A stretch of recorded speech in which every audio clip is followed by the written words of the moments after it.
screen, nakikipagkulitan sa mga kaibigan.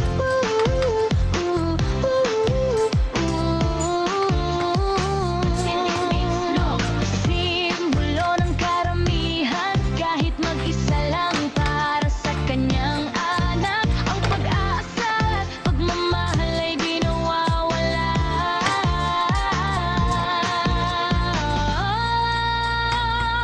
Din mix song, simbolo ng karamihan, kahit mag-isa lang para sa kanyang anak. Ang pag-asa at pagmamahal ay di nawawala.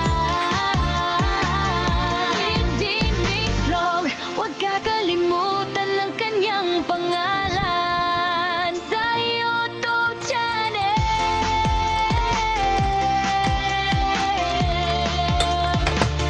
Good Day Mix Vlog, isang matapang na ina para sa pamilya. Kaya don't forget to like and share sa mga kwento ng buhay ni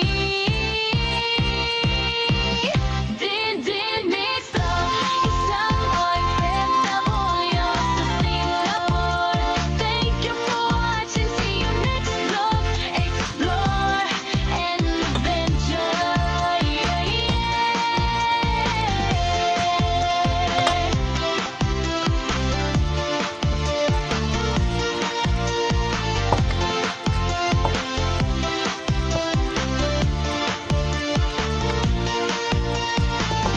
yeah.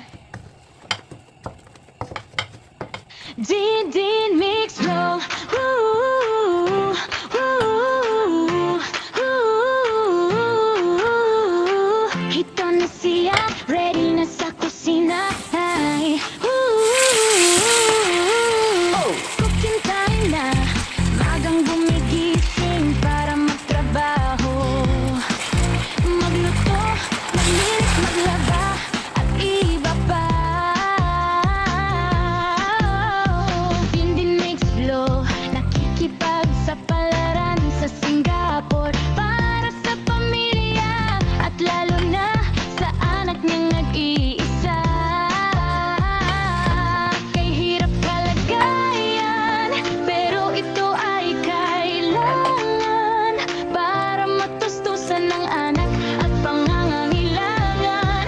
Yan ang kwento ng buhay OFW ni Din Mix Vlog. Ang tanging lunas sa pamumulila, kunting gala, masid sa magandang lugar. Ang Singapore, para kahit pa ano'y maibsan, pandang na halila. At ganong kumputan kung walang makausap, open na cellphone, gagay sa lari pa para may makakwentuhan. Habang nagluluto, nagtatrabaho, nakatutok sa screen, nakikipagkulitan sa mga kaibigan.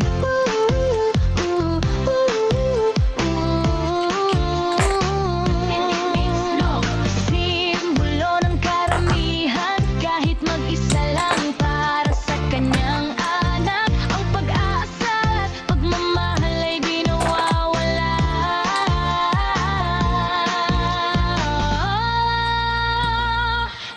Din Mix Vlog, simbolo ng karamihan, kahit mag-isa lang para sa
siya, ready na sa kusina. Ay,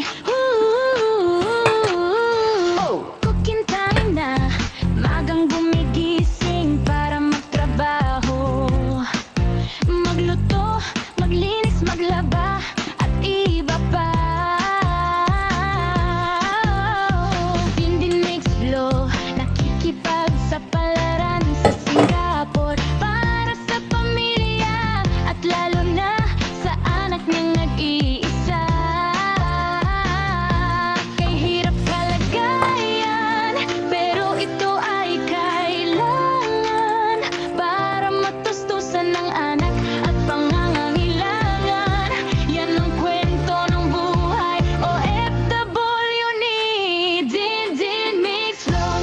Ang tanging lunas sa pamumulila, kunting gala, masid sa magandang lugar. Ang Singapore para kahit pa ano ay maibsan, pandang na halila at lalong kumputan kung walang makausap.